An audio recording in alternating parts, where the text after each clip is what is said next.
ungakuvumeli mfowethu ukuthi izolo lakho lifuna ukuzongenelela kwikusasa lakho. Mfundisi Debe. Ungakuvumi mfowethu lokho mfowethu. Ungakuvumi mfowethu. Ungakuvumi. But izolo lakho ligcine mfowethu ukuthi noma ikusasa lakho lifuna ukubhekisela phansi. Yes. Kodwa mase uthi izolo ngasukuma. Yeah. Angiphinde mfowethu. Yeah. Noma mfethu ikusasa lakho lifuna ukubhekisela phansi. Kodwa bese uthi izolo ngasukuma. Yeah. Ngiyakwazi mfethu ukuhlala phansi. Uyabona mfethu the problem is mfethu khona lento eshaye mfethu uAdam mfethu ensimini yase-Eden. Yes. Ukudalwa kukaAdam. uAdam mfethu akazange mfethu abe ingane. Baba Debe. Asimazi mfethu maka-Adam.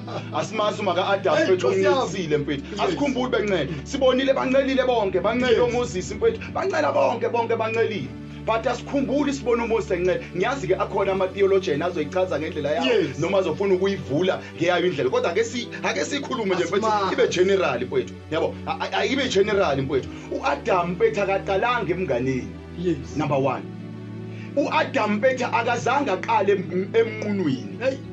Sure. Uyabona mfethu ukuthi lento mfethu ukuthi uqalephi. Mfundisi iyakwenza mfethu ukuthi ungabi nayo iblame ngabanye abantu. Okay. Akano me understand yena. Yeah, ungabi nayo iblame kwabanye abantu. Hey, osiyami. uAdam mfethu ugcina mfethu seyahla. Yeah. Udla mfethu isithelo ekade etshelwe yena angatshelwanga umkakhe ukuthi ungadli. Hey. Wahla mfethu. Ekudleni kwakhe kunobathatha iblame ayibeke kuye. Uyithatha uyibeka kuEve. Right uEve waba umthelela ukuthi angadli, ukuthi ahle. Kodwa iblame yena uyithatha yonke ikhoza kuEve. Angani meswakala lento mfethu. Uthi no uyilo wesifazane ongidlisile. Ushift blame lo. Ushift blame mfethu. Understand that? Intenze ukuthi uAdam mfethu agcine mfethu esehla. Noma agcine engakwazi ukuphila ebunqunini bakhe. Ingenxa ukuthi akakazi aphile ebunqunini.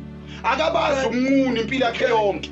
Uyabona mfethu kunento mfethu empilweni kumele si-understand mfethu. Ukuthi mfethu uma empilweni sake saba nqunu noma singaficwe impilo sibe nqunu si-understand ukuthi sake saba nqunu mfethu. Uma empilweni mfethu i-background wake wahlupheka. Uma impilo mfethu ikubhekisela phansi uya-understand ukuthi impilo yakhe iyabheka phansi yaphinde yabheka phezulu. Okusho noma ingazama ukubheka phansi manje kodwa isangabuye ibheke phezulu ngoba ngidlulile khona. Uyabona mfethu wake wadlula kwi-situation uya-understand ukuthi ngadlula kule meko, ngadlula kule nkinga, namanje futhi kule nkinga engavela mfethu ngisangadlula mfethu. Uyabona mfethu ukuthi most of the time mfethu si-end up asiblame abantu. Khona lento mfethu ekuyenzeke mfethu angani noma ngisobe sekwi-strong language khona lento ephethe kuyenzeke mfowethu uthola ukuthi mangabe sihamba samajitha sonke sihamba mfowethu sihamba endleleni sihamba yabo kanti kunothuvu noma kunamakaka entsha esikhotheni mfowethu ngiwanyathele mengiwanyathelile mfowethu into engizoyenza imina qala ozosho ukuthi hey ubani lo senza ukuthi kanti lento kimi mfowethu understand about lento bese ngisho and most of abantu abaneblame kakhulu bashiswa uthuvu wabo. Bashiswa izinto ezikubo. Angani umyazwakala lento. Khona umuntu ozoblame mfethu. Kanti kuye mfethu. Akusole mfethu kanti lento kuye mfethu. Angisho ukuthi ngipolitical. Angisho ukuthi ngialpartate mfethu angibandlululi. Kodwa lento ngifuna ukuthi sibe nepage mfethu eliunderstandekayo mfethu. Kunento kumele uyiunderstand kunomuntu namhlanje mfethu. Angifuni ukuvutha today. Kunomuntu namhlanje mfethu olale ngemessage ebhlungu. Walala ngamagama abhlungu mfethu. Osiyami. Wavuka. Emini mfethu kube khona umuntu ovuka nenhlamba amthuki. Athi lalela mina. Ngikwazi mina ukulala ngivuke namagama abhlungu. Uyabona mfethu ukuthi lo muntu uyayikhumbula i-background yakhe. Uyakhumbula la suka khona. Wenze njani mfethu? Wenze njani mfethu uDavid emezobulala uGoliath? Uthe wawukuphi? Ehlane ngibulala igoli ibhere nebunyama. Uyabona ukuthi i-background yakhe wayi-understand, wayi-complete. kumele before bethi si-understand ukublema noma ukublenywa Yes. si-understand ukuthi masiyi-complete i-background Background yethu yethu. masiyazi mfethu i-background yethu Yes, masazi la siphuma khona mfethu kunabantu abaningi bethi aba-too much blame ngenxa yokuthi bethi abazange balibalekele izolo labo izolo asilibalekeli mfethu siyahlala kulona mfethu sihlale lona size siphume Ayi. kulona mfethu sihlale kulona siye silicomplete Yeah. mfethu alikho izolo elingabulala umuntu bethu empilweni bonke abantu bane-background yabo bonke abantu banezolo labo mfethu ungabala bonke abantu bethu esibazini abamaqhawe namhlanje Hey. bamaqhawe ngenxa yezolo labo nohade babakhona namhlanje abakhulumayo Yes. sikhuluma simile mfethu ngenxa yezolo lethu mfethu ngaphandle kwezolo Hey. lethu ngabakekho uhadebe Yeah. ngaphandle kwezolo lethu ngabakekho umlu hashtag Yes. emlomo Hey, mfethu Nkosi yami. into edala ukuthi sime mfethu is because of kunama-background Yeah, esiphuma yeah, kona yeah, amanye yeah. ama-background siphume sithukiwe mfethu Yes, amanye okay. ama-background bethu siphume silimele God. kona mfethu Hayi, basikhulumile God. kuma-background yethu bethu bakhulumile kwi-back seat yethu mfethu uyabona mongakazi uhlale kwi-back seat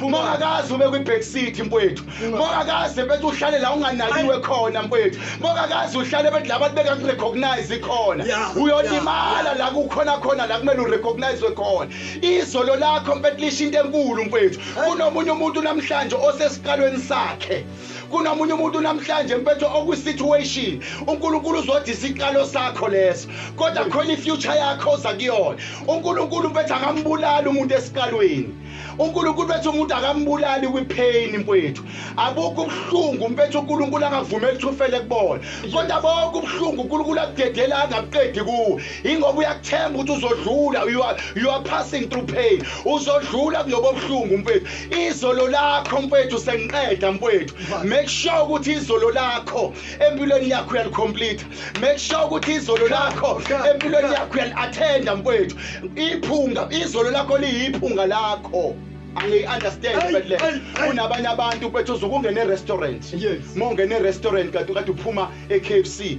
waqeda uzongena e-chicken licken iphunga lase-KFC mfethu lase-chicken licken alifani mfethu sometimes angazi ngiyayizwa nto engisho okay. uma uzongena mfethu e-KFC kanti uphethe iphunga lase-chicken licken emakhaleni Yes. noma uphethe iphunga lase-chicken licken engqondweni ngeke mfethu uyitaste mfethu ngeke uyizwe i-taste ye-KFC noma ngeke uyizwe mfethu i-taste ye-chicken licken kunabantu bethu abangayizwa i-taste yethu ngenxa yokuthi bangene nephunga labo bangene nezolo labo sometimes izoko liyekela likhona mfethu Hey. kodwa mase uvukelwa yi-future lakho bese uthi ngadlula kwi-bitterness ngadlula ephungeni elinje nakuleli ngisangadlula futhi